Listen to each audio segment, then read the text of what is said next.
예배에 오신 여러분들을 진심으로 환영하고 축복합니다. 예배가 시작되기 전에 여러분들이 휴대폰을 한번 확인하셔서 전원을 끄거나 매너 모드로 설정을 바꾸시어 모든 분들이 예배에 집중할 수 있도록 협조 부탁드리겠습니다. 감사합니다. 제가 기도하고 찬양과 예배를 올려드리도록 하겠습니다. 기도하시겠습니다. 지금도 살아 역사하시고 우리 인생의 주인 되신 주님을 찬양합니다. 우리의 모든 짐들을 가지고 이 자리에 나왔습니다. 우리가 어떠한 마음과 어떠한 생각을 가지고 이 자리에 왔든 주님을 만나고 돌아갔을 때는 모든 것들이 회복되어질 수 있는 축복을 허락하여 주옵소서. 우리의 찬양을 주님 기뻐 받아주시고 우리 예배를 하나님께서 흔쾌히 받아 주옵소서. 이 시간 처음부터 마지막 시간까지 오직 주님만이 영광 받으실 것을 믿사오며 살아계신 우리 주 예수 그리스도의 이름으로 기도드립니다. 아멘. 우리 그 자리에서 일어나셔서 다 함께 기쁨으로 찬양합시다. 나 주의 믿음 갖고 나 주의 믿음 갖고 홀로 걸어도 나 주의 믿음 갖고 실망치 않네. 폭풍을 몰아치고 하늘 덮어도 나 주의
사랑했던 모든 것 내려놓고 주님만 사랑해.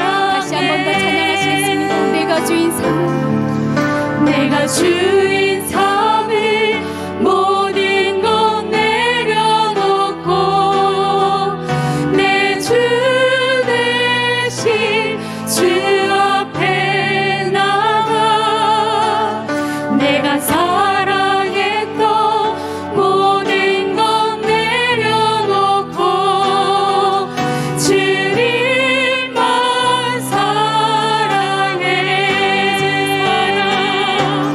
주 사랑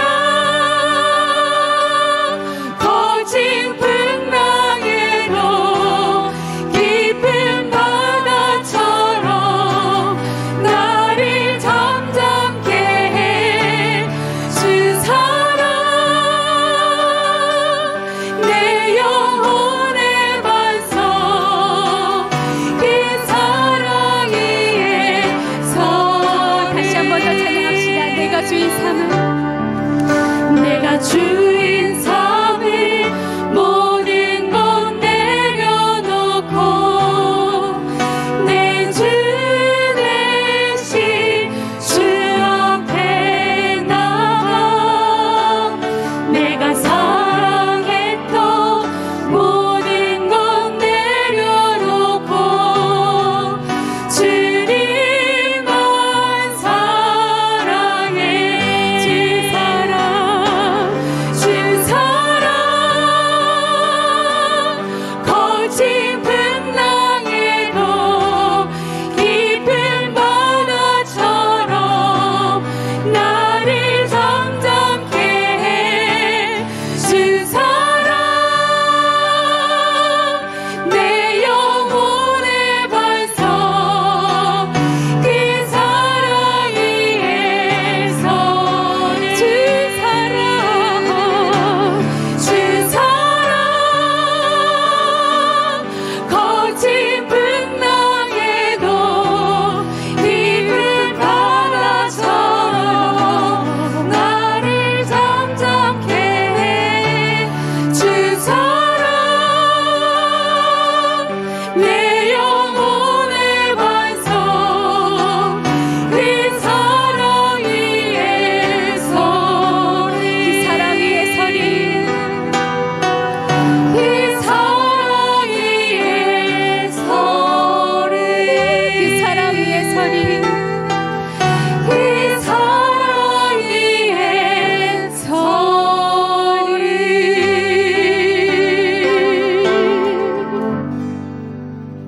할렐루야.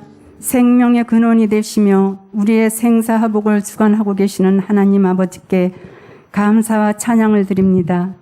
한 주간도 세상에서 저희들을 보호하시고 지켜주셔서 오늘도 예배와 은혜의 자리로 나올 수 있게 하여 주시니 감사드립니다. 하지만 우리의 예배가 형식적인 예배가 되기를 원치 않습니다. 하나님은 영이시니 우리의 마음과 자세를 바르게 하고 말씀에만 귀를 기울이며 신령과 진정으로 드려지는 예배가 되게 하옵소서. 찬양으로 하나님께 영광을 올려드리는 성가대와 찬양대를 축복하시고 말씀의 능력과 성령의 감동이 충만한 예배가 되게 은혜를 베풀어 주시옵소서. 전능하신 하나님 아버지, 지금 이 땅에는 성경에 기록되어 있는 예언의 말씀들이 현실로 일어나고 있습니다. 주님의 재림이 가까우면 환난과 전쟁과 지진과 기근과 원인 모를 질병이 먼저 올 것이라는 말씀을 우리가 기억하게 하셔서 늘 깨어서 기도하며 더욱더 복음을 전하게 힘쓰게 하여 주시옵소서. 생각으로는 아버지 말씀에 순종하는 삶을 살고자 마음을 정하지만 눈앞에 보이는 환경에 마음을 빼앗기고 육신의 삶에 쫓기어 아버지 말씀대로 살지 못했음을 회개합니다. 예수님을 믿는다고 고백하면서도 우리의 의지가 약하고 믿음이 적어 행위로 예수님을 보여주지 못하고 오히려 예수님의 이름으로 우리의 안일함과 세상의 욕심만을 구했습니다. 저희들의 죄를 용서하여 주시옵소서. 간절히 구하옵기는 예수님을 부인하고 수많은 잡신과 우상을 섬기는 이 일본 나라에 긍휼을 베풀어 주시옵소서. 점점 세속적으로 변하여가는 교회들이 복음의 능력과 예배의 강력으로 다시 부흥되게 하여 주시옵소서. 먼저 하나님께 선택되어 구원받은 저희들이 축복의 통로가 되어 세상을 하나님 나라로 변화시키고 그리스도의 영향력을 끼치는 하나님의 자녀들이 되게 축복하여 주시옵소서. 기름 부어 단위에 세우신 이영선 목사님 건강을 지켜주시고 영적 강건함을 주시옵소서. 말씀을 전하실 때 성령님께서 앞서서 하나님의 마음과 뜻을 알게 하시고 하늘의 지혜와 영감을 더하여 주셔서 능력 있는 은혜의 말씀이 되게 하여 주시옵소서. 또한 저희들 말씀을 듣는 중에 은혜를 받아 아버지 앞에 가지고 나온 크고 작은 모든 문제들을 응답받고 기쁨과 감사가 충만하게 하옵소서. 언제나 하나님 말씀이 우리의 가정과 삶의 현장에서 세상을 이길 수 있는 지혜와 능력이 되게 축복하여 주시옵소서. 우리를 죄에서 구원하여 주신 예수님 이름으로 기도드립니다. 아멘.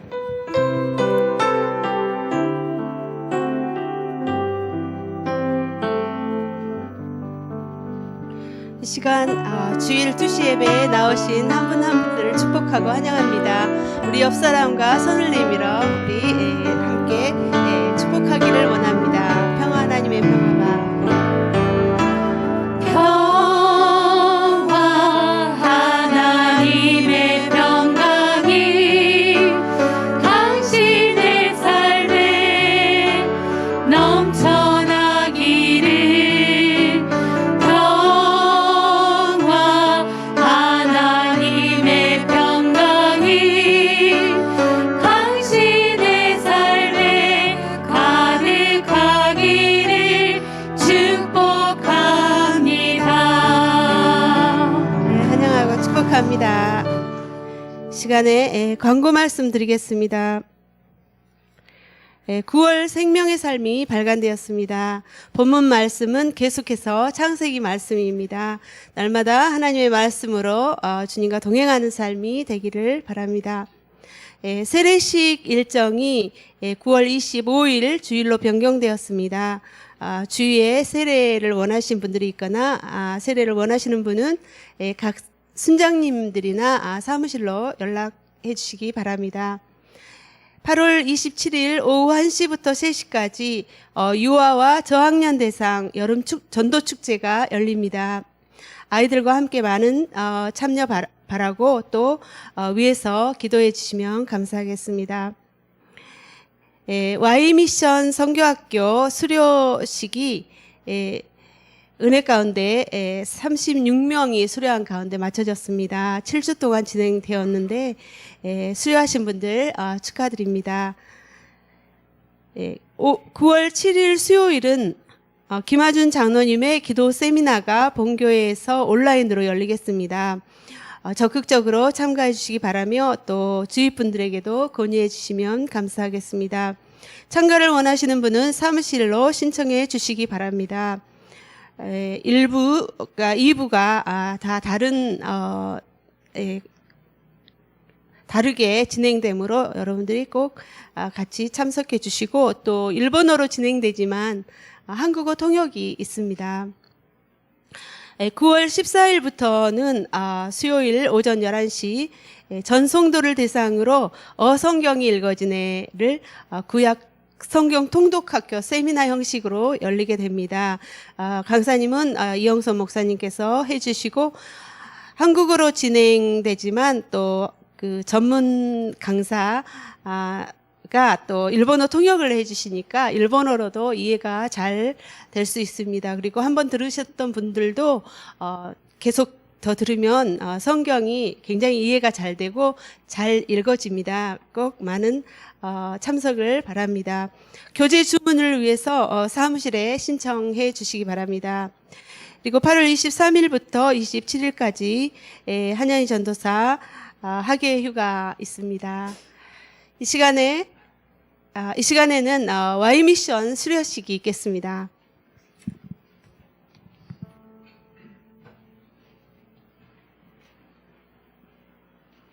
네, 7주 동안 굉장히 수고하셨고 굉장히 과제물도 많고 굉장히 힘든 과정이었는데 그만큼 또 은혜도 많은 줄 믿습니다. 제가 성함을 부르면은 이쪽부터 이렇게 나와 주시겠습니까? 존칭은 생략하고 제가 부르겠습니다.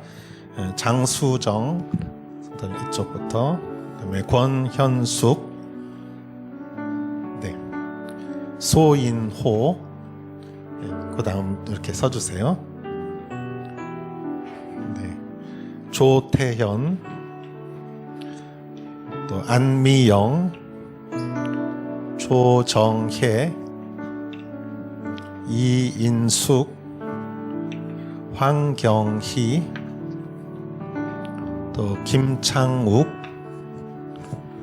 네, 전호신. 네, 이상 대표에서 장수정 집사님께서 나오시면 감사하겠습니다. 네, 장수정, 일본어로 적혀 있어서 일본어로 읽겠습니다. 우에노 모노와 온누리 교과에노 생교学校 Y미션 오사카 니키 온라인 읽기 전쟁 갔대요. 7월 2일부터 8월 20일까지 수료하였으므로 이 수료증을 드립니다. 2022년 8월 20일 온누리교회 주임 목사 이재훈. 수고하셨습니다. 네, 그 다음에 전호신 성도님 뒤부터 네 지금 하셨고 김창욱 성도님, 네 이하 동문입니다. 수고하셨습니다. 네, 황경희 성도님, 네 이하 동문입니다. 수고하셨습니다. 이인숙 성도님, 네 받으신 분은 이쪽으로 와주시면 감사하겠습니다. 네 이하 동문입니다. 수고하셨습니다. 또 조정혜 성도님, 네 이하 동문입니다. 수고하셨습니다. 안미영 성도님, 네 괜찮으세요? 네 수고하셨습니다. 이하 동문입니다. 조태현 성도님, 네 수고하셨습니다. 소인호 성도님, 네 수고하셨습니다. 권현숙 성도님, 네, 수고하셨습니다. 네 이번 훈련은 팀 주최로 이렇게 했는데 팀의 그 선교 담당 우리 허기재 선교사님 이번에 너무 수고하셨습니다. 우리 박수로 한번 격려해드리고 이 앞에 나오신 분들도 여러분 다시 한번 격려해 주시기 바랍니다. 수고하셨습니다. 네, 감사합니다. 그리고 장수정 집사님께서 대표해서 간증을 해주시겠습니다.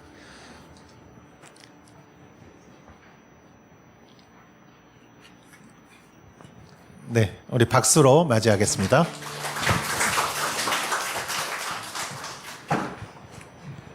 안녕하세요. Y미션 간증문을 나누겠습니다. 이번 Y미션 강의와 책을 통하여 하나님이 얼마나 선교하는 것을 사랑하시고 선교에 열정적인지 알게 되었습니다. 하나님 아버지는 지금 이 순간에도 복음을 알지 못해 죽어가는 수많은 미전도 종족들과 복음을 거부하고 죄의 욕망 때문에 서로를 미워하는 곳에서 나오지 못하는 불쌍한 영혼들을 위해 추수한 일꾼을 기다리고 계시며 성령께서는 말할 수 없는 탄식으로 울고 계십니다. 그 하나님 아버지의 마음을 가슴뛰게 느낄 수 있는 시간들이었음에 감사합니다. 최근에 저는 여러 예배 봉사와 주어진 일들 그리고 가정 무엇 하나 소홀히 할 수 없어 분주하게 지내고 있었습니다. 이 모든 것을 잠깐 떠나 하나님과의 깊은 교제와 정말 하나님이 원하시는 삶이란 무엇일까를 돌아보고 있었던 때에 아는 선교사님께서 Y미션을 강권해 주셨고 순종하는 마음으로 참가하게 되었습니다. 사실 바쁜 일정 가운데 휴식이 필요하다고 생각했지만 주님은 제게 새로운 마음을 주시고 비전을 보여주셨습니다. 이 기간을 통해 내 삶의 우선순위를 다시 한번 세울 수 있었고, 선교하신 하나님의 인도하심에 따라 열방을 품는 하나님의 자녀로 나아가기 위해서 지금의 내가 무엇을 해야 하는지 묵상해 보게 되었습니다. 그것은 이전과 다른 새로운 마음으로 예배를 드리는 것이라고 생각합니다. 예배와 선교는 뗄래야 뗄 수 없는 것으로 신령과 진정으로 하나님께 예배하는 예배자는 반드시 선교하게 된다는 것을 다시 한번 깨달았습니다. 예배자의 열매는 선교와 전도로 나타날 수밖에 없습니다. 나의 예배는 지금 어떠한가를 돌아보게 됩니다. 만나는 미신자들을 전도 대상으로 생각하고 시간과 물질로 섬겼던 때가 있었는데 최근에 저는 하나님의 뜨거운 심장을 잃어버린 것 같습니다. 그들과의 만남이 불편하고 귀찮게 느껴지고 나를 주는 것에 인색해져 있었습니다. 또한 매 예배마다 하나님을 만나고 그 음성에 순종하고 있는지 회개의 열매가 있는지 돌아보면 그러지 못한 것 같습니다. 나의 예배에 대한 열정이 왜 식었을까 점검해보며 현재 나의 형식적인 예배의 모습에 회개하게 되었습니다.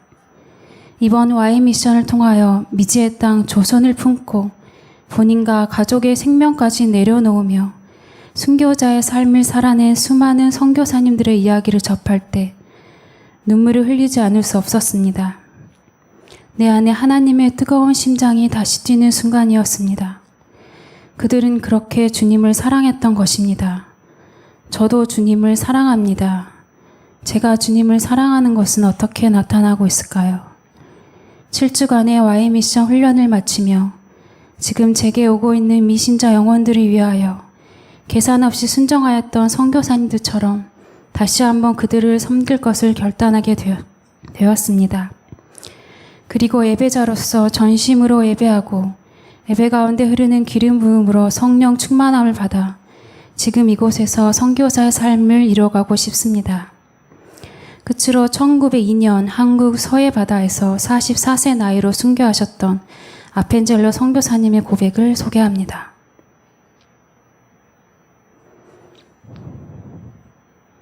조선에서 내 사랑하는 교회에 초석을 놓는데 내 평생을 바치겠다. 내가 가지고 있는 야망이란 이 나라 전체에서 그리스도를 전파하는 것이다. 영혼을 구원하는 것, 이것이 우리가 해야 할 유일하고 위대한 일이다. 아멘. 이상으로 간증문을 마치겠습니다. 감사합니다.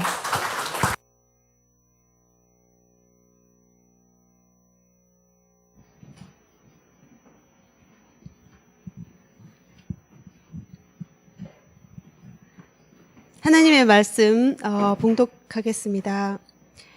오늘 말씀은 마태복음 14장 22절부터 33절 말씀입니다. 제가 봉독하겠습니다.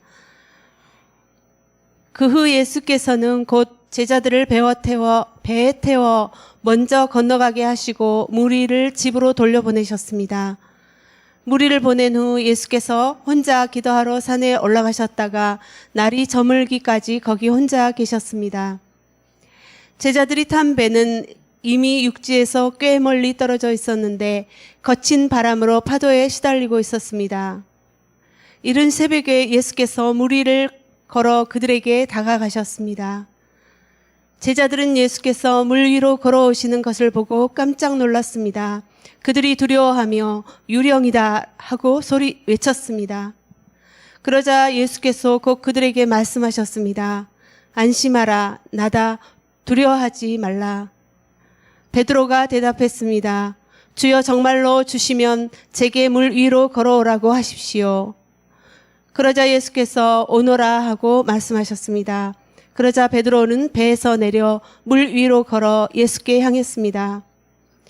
그러나 베드로는 바람을 보자 겁이 났습니다. 그리고는 바로 물속으로 가라앉기 시작하자 베드로가 소리쳤습니다.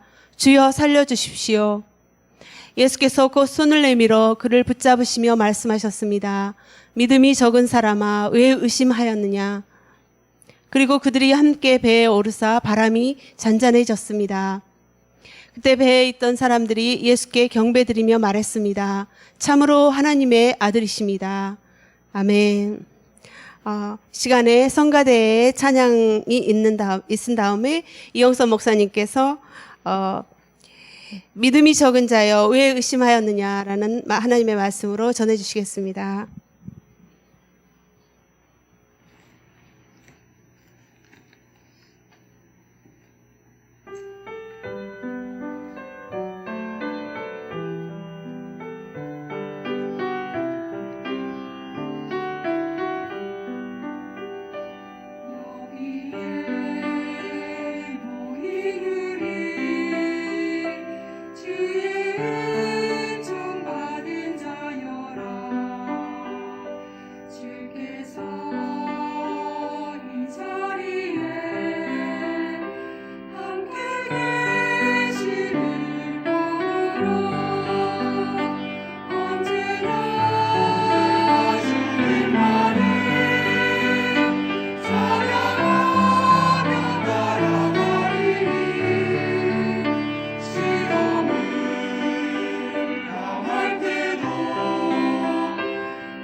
할렐루야.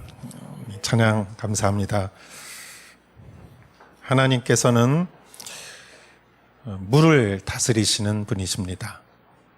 둘째 날 위의 물과 아랫 물을 나누어서 공간을 만드시고, 셋째 날에는 물을 한 곳으로 모아서 바다와 육지를 만드시고, 또 노아의 때에는 그 시면이 열리고 하늘의 창이 열려서 온 세상이 물로 심판을 받았지만, 또 바람을 내셔서 물을 물러가게 하시고, 모세 때에는 그 홍해 바다를 가르셔서 가운데에 마른 길을 내시는, 하나님은 물을 다스리시는 분이십니다.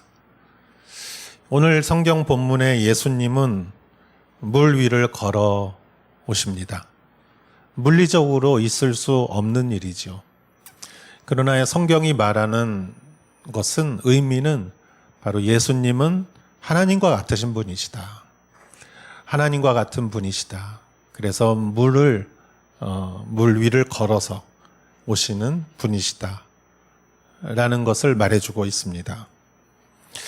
그리고 예수님이 물 위를 걸어 오실 때 한 가지 일이 있었죠. 베드로가 자기도 물 위를 걸어서 예수님께로 가게 해달라고 말하자 예수님께서 오라고 하셨고 베드로는 물 위를 걸었습니다. 그러나 그는 곧 의심했고 물에 빠졌고 그를 예수님께서 구해 주시면서 예수님은 왜 의심하느냐 또 믿음을 가지라고 이렇게 말씀을 하셨고 그리고 배에 오르셔서 바다 건너편으로 가셨습니다. 저는 오늘날 우리 교회가 가는 길이 바로 물 위를 걸어서 예수님을 쫓아가는 것이 아닌가 생각합니다. 그렇게 생각한다면 우리에게 필요한 것은 정말 믿음이지요. 베드로에게 믿음이 필요했듯이 오늘날 우리에게도 믿음이 필요합니다. 오늘 성경 말씀을 통해서 믿음에 대해서 다시 한번 생각해보고 또 큰 믿음이 여러분에게 주어지기를 주의 이름으로 축원합니다. 오늘 성경 말씀을 22절부터 보겠습니다. 그 후 예수께서는 곧 제자들을 배에 태워 먼저 건너가게 하시고 무리를 집으로 돌려보내셨습니다. 그 후에라는 말, 여기서 그 후라는 말은 어떤 후를 말하는 것일까? 그것은 바로 오병이어의 기적을 말하죠. 성인 남자들만 5,000명을 먹이신 여성과 아이들을 더하면 아마 10,000명이 넘는 사람들을 오병이어로 먹이신 예수님의 기적 이후에라는 말이죠. 이것은 구약의 출애굽기에 광야에서 하나님께서 그 수백만의 이스라엘 백성들을 만나로 먹이신 하나님의 기적과 비유가 되는 그러한 사건입니다. 요한복음에 의하면 그 백성들은 예수님을 왕으로 삼으려고 예수님을 붙잡았습니다. 그도 그럴 것이 왕이란 그 당시의 왕이란 우리를 지켜주고 먹여주는 게 왕이죠. 그래서 예수님이 왕이 되면 우리는 굶어 죽지 않겠다. 그들에게 있어서 먹는 문제는 가장 큰 문제였기 때문에 예수님을 왕으로 삼으려고 한 것도 당연한 것이죠. 그러나 예수님은 그들을 피하셨습니다. 왜냐하면 그들은 빵을 보고 기적을 보았지만 그들은 그것을 보고 믿음을 갖지 않았기 때문입니다. 여러분, 기적과 믿음은 동일한 것이 아니라 분리될 것이죠. 예수님께서는 요한복음에서 출애굽 당시의 백성들에 대해서 이렇게 말씀하셨습니다. 우리가 성찬식 때 자주 낭독하는 성경 구절이기도 합니다. 그들은 이스라엘 백성들은 광야 백성들은 만나를 먹었으나 죽었다라고 말씀하십니다. 예수님이 왜 그들은 만나를 먹었고 살았다라고 말씀 안 하시고 만나를 먹었으나 죽었다라고 말씀하실까요? 그것은 광야 백성들이 만나를 먹었고 기적을 먹었지만 그 기적이 그들 마음에 믿음을 불러일으키지 않았고 그들 안에는 믿음이 없었기에 그들은 광야에서 다 죽었다는 거예요.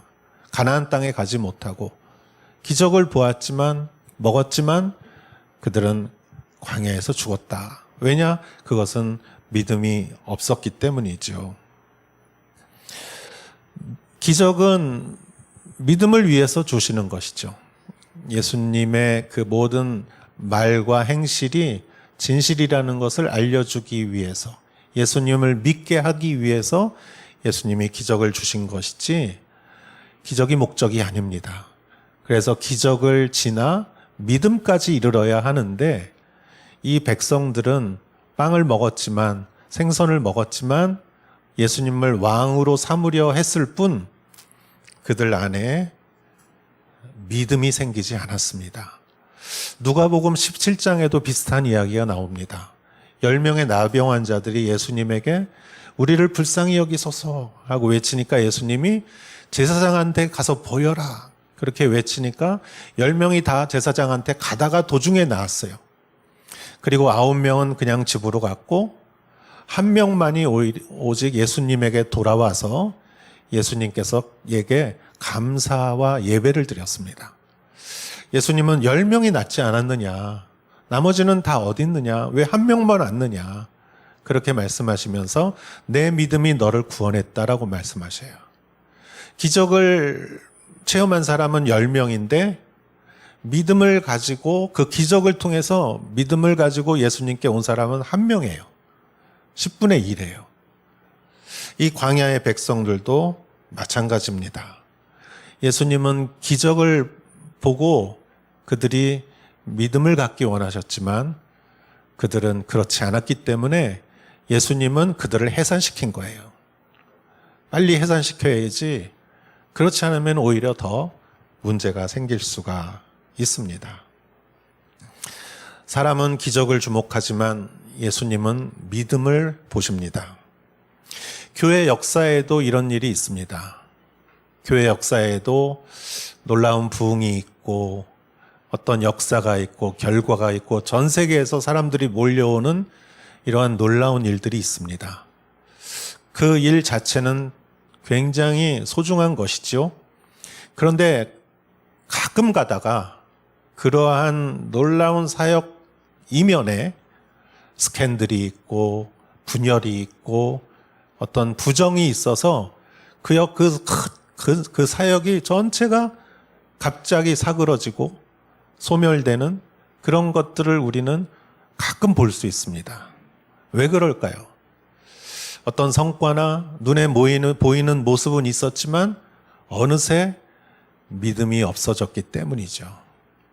그런데 반대로 눈에 보이는 어떤 큰 가시적인 현상은 없으나 그곳에 믿음이 속속들이 한 사람 한 사람에게 들어가는 그런 역사가 있습니다. 저는 이번에 Y 미션이 바로 그런 사역이라고 생각해요. 다들 힘들게 공부했지만 그것이 믿음의 열매를 앞으로 계속 맺게 할 줄 믿습니다. 저 개인적으로 제가 몇 번 말씀드렸지만 20수년 전에 저는 온누리교회에서 선교사를 지망하는 후보생들을 훈련시키는 그런 역할을 했어요. 두란노에서. 그래서 선교사님들과 강사님들을 불러서 선교사 지망생들 15명 가족 꾸미로 이렇게 2박 3일로 훈련을 하는 몇 달간의 과정을 제가 이렇게 코디네이터하고 이렇게 만드는 그러한 일을 했습니다. 그거를 몇 기를 했어요.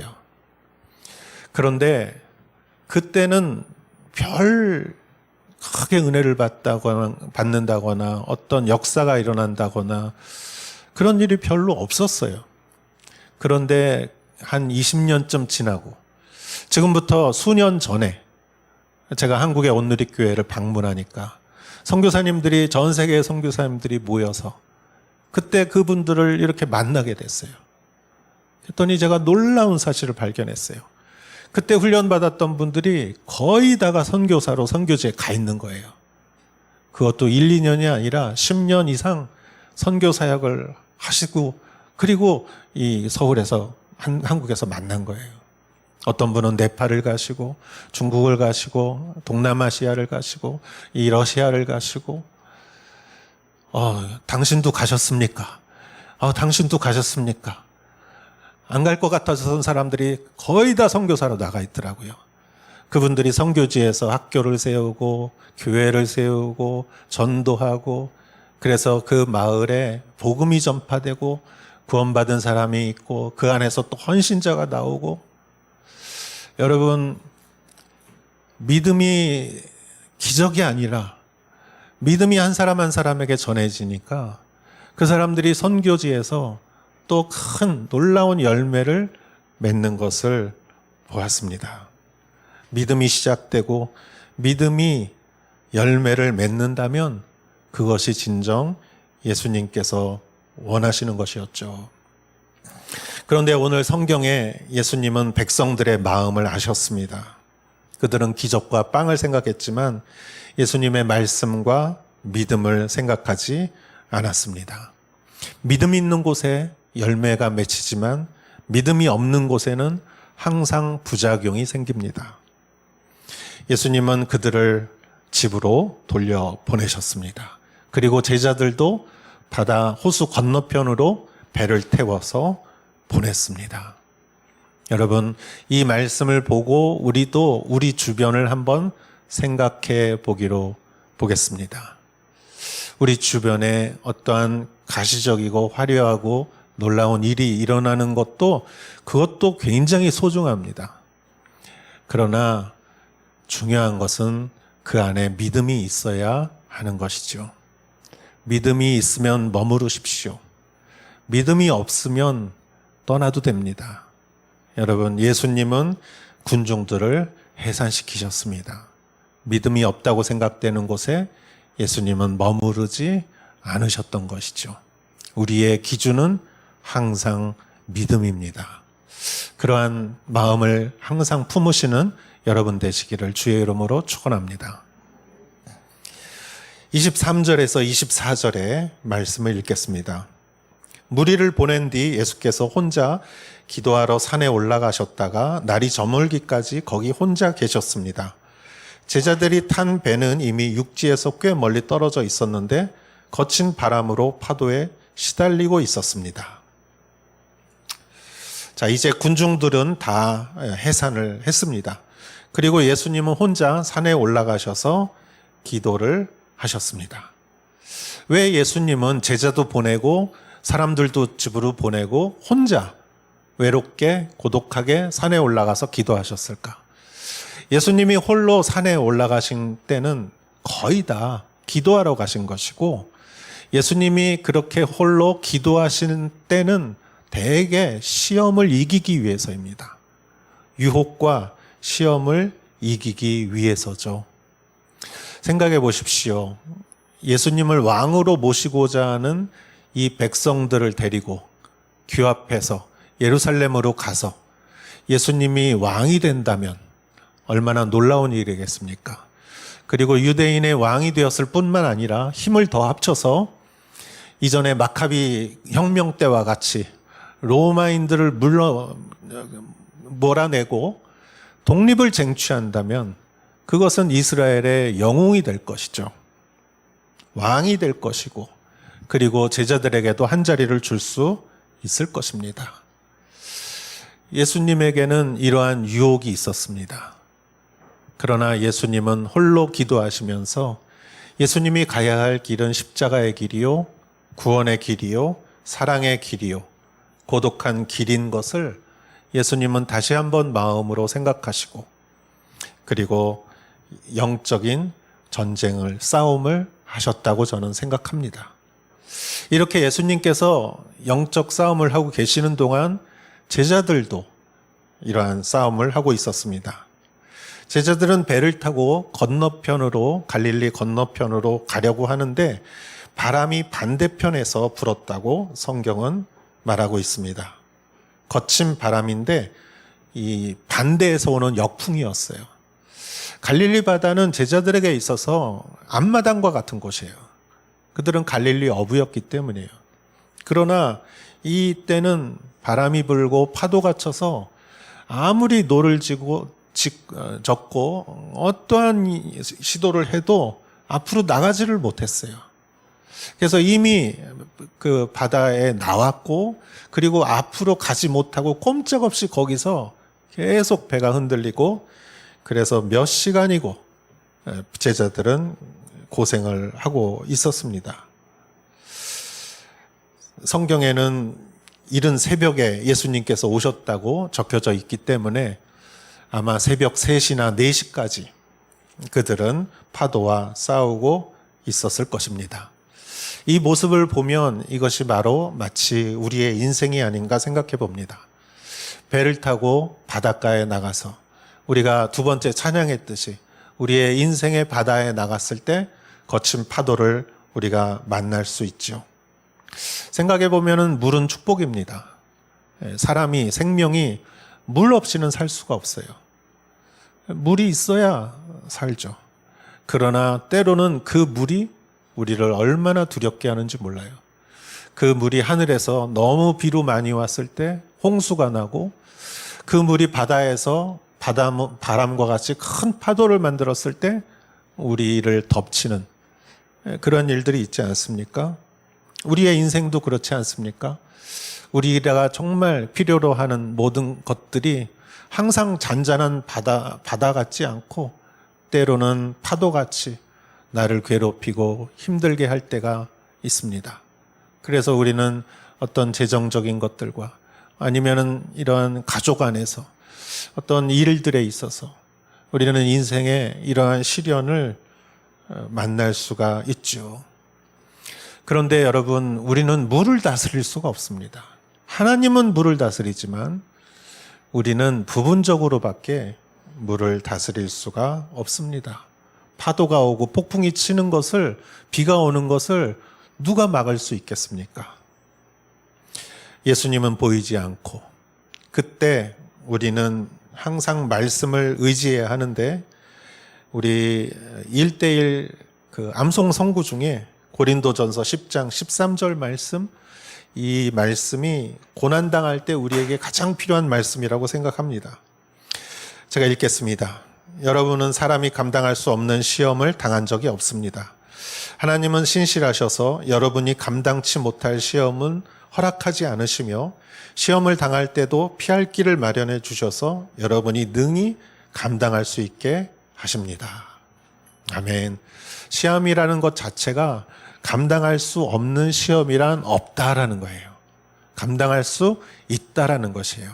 어떻게요? 하나님이 피할 길을 주신다는 거예요. 반드시 피할 길은 있습니다. 그래서 감당할 수 있게 해 주시는 것이죠. 우리의 인생의 파도와 바람 속에, 풍랑 속에 항상 우리 이것을 감당하는, 이겨나가는 여러분 되시기를 주의 이름으로 축원합니다. 그 다음에는 어떻게 됐을까? 25절에서 29절 말씀을 보겠습니다. 이른 새벽에 예수께서 물 위를 걸어 그들에게 다가가셨습니다. 제자들은 예수께서 물 위로 걸어오시는 것을 보고 깜짝 놀랐습니다. 그들이 두려워하며 유령이다 하고 외쳤습니다. 그러자 예수께서 곧 그들에게 말씀하셨습니다. 안심하라, 나다, 두려워하지 말라.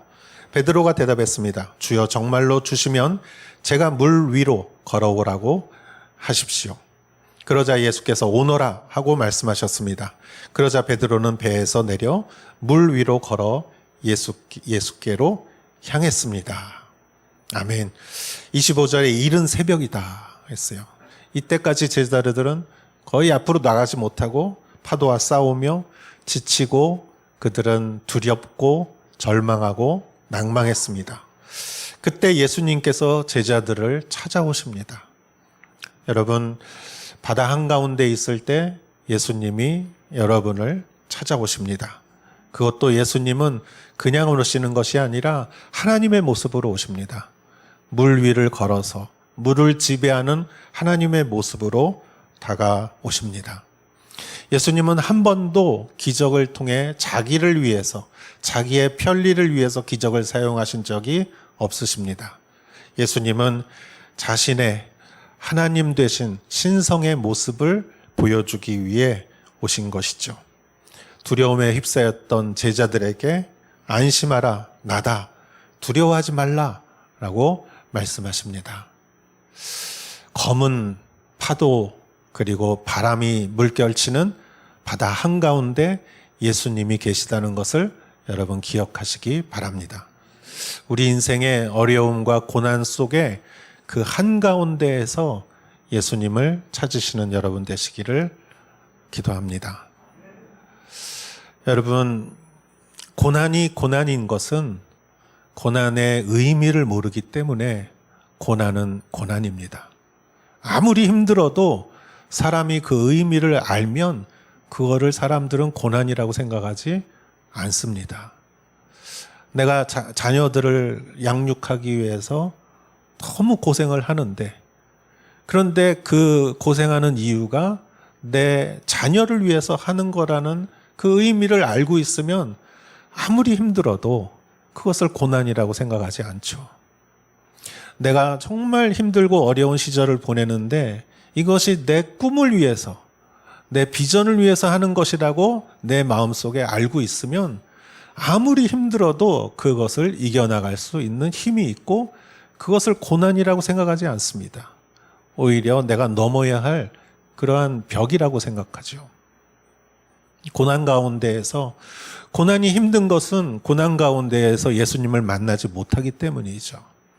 욥기를 읽어보면 욥이 그렇게 고난 속에서 힘들어하고 그렇게 친구들의 괴롭힘 속에서 그가 고통스러워하다가 그가 하나님을 만났을 때 이미 고난은 고난이 아니었어요. 나중에 그에게 모든 것이 회복됐을 때 그것이 회복이 아니라 이미 고난 속에서 하나님을 만났을 때 그의 회복은 시작된 것이죠. 여러분, 항상 깊은 바닷속에서 살아계신 하나님 예수 그리스도를 만나시는 여러분 되시기를 주의 이름으로 축원합니다. 그리고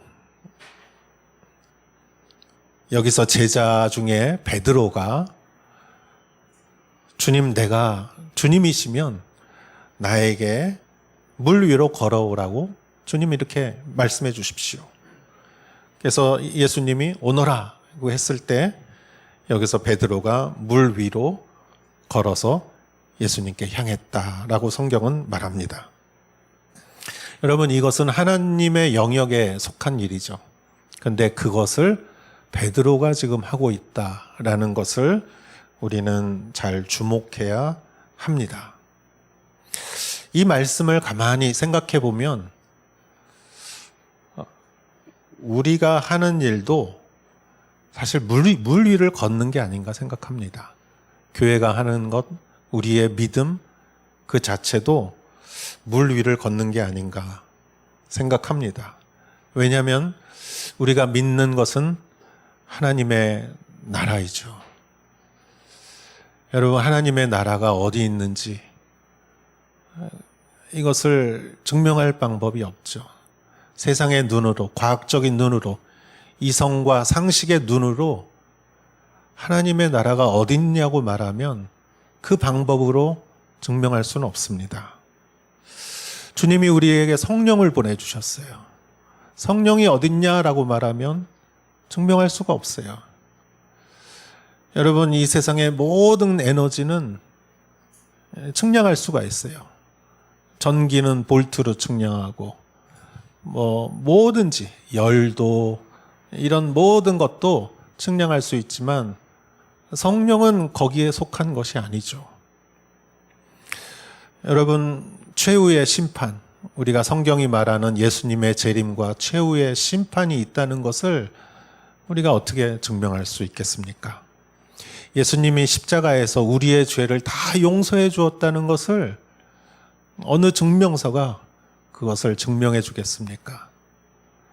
우리 교회가 선포하고 성경이 말하고 우리가 믿고 있는 모든 복음의 내용은 가만히 보면 믿음의 영역이지 이성의 영역이 아닙니다. 물 위를 걷는 것은 그것은 물리적인 우리의 과학적인 생각으로 있을 수 없는 일이죠. 그렇게 본다면 우리가 믿는 모든 것은 성경의 말씀은 사실 물 위를 걷는 것이죠. 교회가 선포하는 모든 구원은 물 위를 걷는 것입니다. 그렇기 때문에 믿음이 필요한 거예요. 믿음이 없으면 이런 모든 것들에 의심이 들어오기 시작해요. 그래서 우리가 믿음이 없으면 여러분, 빛이 사라지면 어둠이 자연히 찾아옵니다. 뭔가 스위치를 켜서 어둠이 오는 게 아니에요. 어둠은 그냥 자연히 오는 거예요. 어둠이 왜 있습니까? 빛이 없으니까 어둠이 오는 거죠. 마찬가지예요. 의심이 왜 옵니까? 믿음이 없으니까 오는 거예요. 믿음이 없으면 의심이 자연히 오게 돼 있어요. 그래서 우리 안에 어떤 두려움과 의심이 찾아오고 믿음이 사라지기 시작하면 온갖 생각이 다 떠오르는 거예요. 온갖 불안과 두려움과 후회와 부정적인 생각들이 다 찾아오는 거예요. 그래서 이게 믿을 만한 것인가? 천국은 있는가? 이게 구원이란 있는 것인가? 이런 생각이 오면은 물에 빠지는 것이죠. 그래서 예수님께서는 믿음을 우리에게 강조해 주시는 것입니다. 30절에서 33절까지의 말씀을 보겠습니다. 그러나 베드로는 바람을 보자 겁이 났습니다. 그리고는 바로 물속으로 가라앉기 시작하자 베드로가 소리쳤습니다. 주여 살려주십시오. 예수께서 곧 손을 내밀어 그를 붙잡으시며 말씀하셨습니다. 믿음이 적은 사람아, 왜 의심했느냐? 그리고 그들이 함께 배에 오르자 바람이 잠잠해졌습니다. 그때 배에 있던 사람들이 예수께 경배드리며 말했습니다. 참으로 하나님의 아들이십니다. 예수님을 바라보던 베드로가 물결을 보고 바람을 바라봤을 때 두려움이 찾아왔고 의심이 찾아왔고 그는 물속으로 가라앉기 시작했습니다.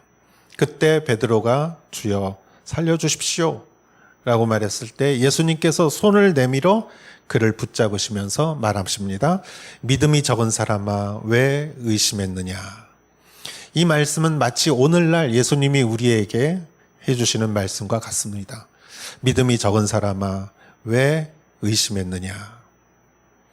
구원과 영생과 하나님 나라와 재림과 심판을 믿는 우리들에게 세상의 욕심과 걱정과 유혹과 두려움이 찾아오면 우리 안에 믿음이 녹아버리고 세상의 물속에 빠져버리는 것이죠. 그러나 예수님께서는 그 베드로에게 손을 내밀어 그를 붙잡아 주셨습니다. 그리고 베드로와 배에 같이 오르고 그때 바람이 잠잠해졌다라고 성경은 적혀져 있습니다. 이때 제자들의 심정은 어땠을까요? 지금까지 있었던 일들이, 놀랄만한 일들이, 두려운 일들이 벌어졌다가 예수님께서 배 위에 오르시고 바람이 잠잠해지자 아마 그때쯤에 이렇게 조금 밝아지지 않았을까요? 제자들은 휴 하면서 안심했을 거라고 저는 생각합니다. 그러면서 그들이 그제서야 예수님의 모습을 이렇게 보면서 그들이 참으로 하나님의 아들이십니다 라고 그들이 자기도 모르게 입에서 이 고백이 나왔다고 생각합니다.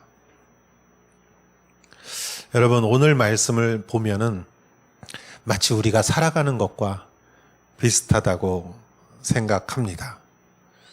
오병이어의 기적을 일으키고 수많은 사람들의 그 인기와 그 주목을 예수님은 다 거절하시고 그들을 돌려보내시고 예수님은 십자가의 길을 묵묵히 가셨습니다. 그 이 길을 막는 모든 유혹을 극복하기 위해 예수님은 홀로 기도하시고 영적 전쟁을 하시고 제자들은 제자들 나름대로 갈릴리 그 바닷속에서 한치도 앞으로 나가지 못하고 두려움에 휩싸였을 때 예수님께서 그 한가운데로 찾아오셨고 베드로가 나갔다가 물에 빠지고 그 베드로를 예수님이 손으로 건지시고 예수님과 베드로가 배에 탔을 때 모든 사건이 종결되고 바람이 잔잔해지고 모든 것이 평안하게 제자리로 돌아왔습니다. 예수님께서 제자들에게 하신 말씀이 제자들의 귀에 계속 맴돌았을 거예요. 믿음이 적은 자여, 왜 의심하였느냐? 나를 바라보라, 나를 믿어라. 여러분, 이 엘리야가 호렙산에 가서 그 불과 바람과 지진에도 하나님의 음성을 듣지 못했지만 세밀한 음성으로 하나님의 음성을 들었듯이 우리의 인생 가운데 지나치는 많은 일들이 있다고 저는 생각합니다. 오늘날 정말 3년째 되는 이 코로나 시국에 지금 이 일본에 엄청난 감염자가 아직도 있고, 또 전쟁과 또 고유가, 물가, 이 경제적인 불안, 이런 모든 것들이 우리를 혼란하게 하고 우리의 마음을 흔들게 합니다. 여러분, 우리의 마음은 항상 흔들리고 불안한 가운데 사람의 마음은 너무나 흔들리는 갈대와 같습니다. 배 위에, 풍랑 위에 있었던 제자들의 모습과 우리의 모습이 별반 다르지 않다고 생각합니다.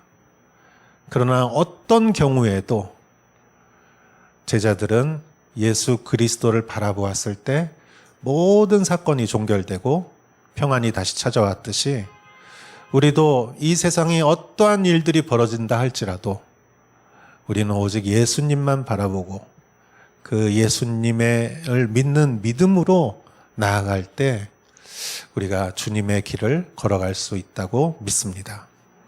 여러분, 예수님을 바라볼 수 있는 가장 좋은 방법은 성경 말씀을 보는 것입니다. 성경 말씀 가운데 예수님이 드러나 있어요. 이 성경이 모두 나를 위해 쓰여진 것이라고 예수님께서 말씀하셨듯이 성경에 예수님이 드러나시는 것이고, 우리가 그 성경을 바라보고 믿을 때 우리는 예수님을 바라보고 믿는 결과가 얻어지는 것이죠. 여러분, 우리에게 오늘날 당연한 것이지만 더욱 필요한 것은 믿음입니다. 예수님을 바라보고 말씀을 바라보고 예수님과 동행하시는 여러분 되시기를 주의 이름으로 축원합니다. 기도하겠습니다. 주님, 감사합니다. 오늘 말씀 가운데 주님이 주신 중요한 교훈과 깨달음과 성령이 보여주시는 지식과 지혜를 내 마음에 품고 하나님, 세상이 흔들릴수록 더욱 우리는 믿음으로 살아가는 자가 되게 하여 주시옵소서. 예수님의 이름으로 기도하였사옵나이다. 아멘. 우리 다 같이 일어나시어 봉헌 찬송 드리겠습니다.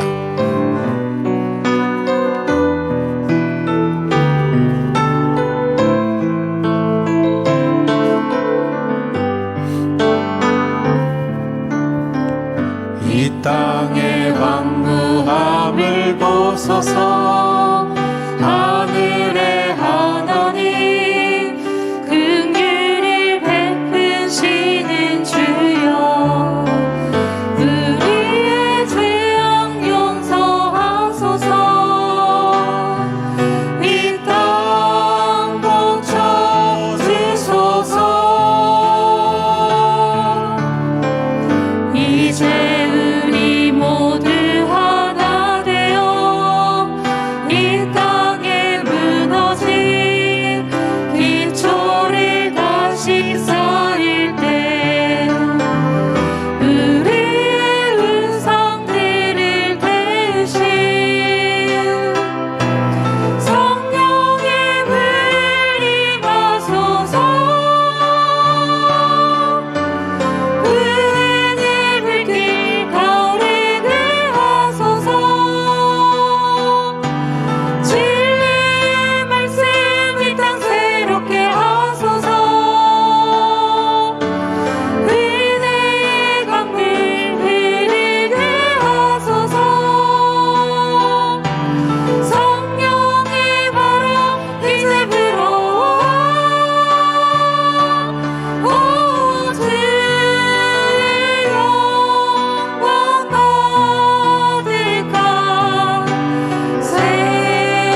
주님 감사합니다.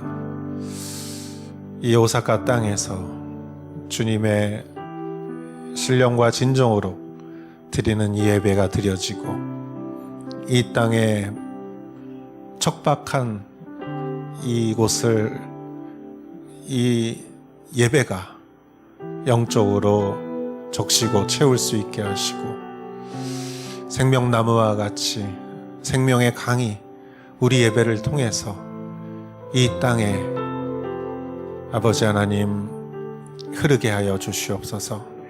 많은 백성들의 곤고한 마음 가운데 복음의 생명이 전파되게 하시고 아버지 하나님 이 사역을 감당하기 위하여 우리가 믿음으로 주님을 따라가게 하옵소서.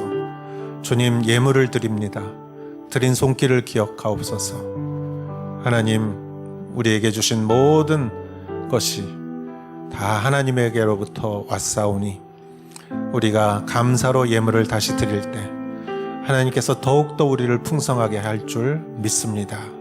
믿고 의심하지 않게 하시고 우리를 하늘의 창고에서 주시는 주님의 충만함으로 채워 주시옵소서. 이제는 우리 주 예수 그리스도의 은혜와 하나님 아버지의 사랑과 성령의 감동 감화사 인도하심이 여기 모여 믿음으로 주님과 함께 동행하는 사랑하는 성도님들 한 분 한 분 머리 위에 이제로부터 영원토록 함께 하실지어다. 아멘.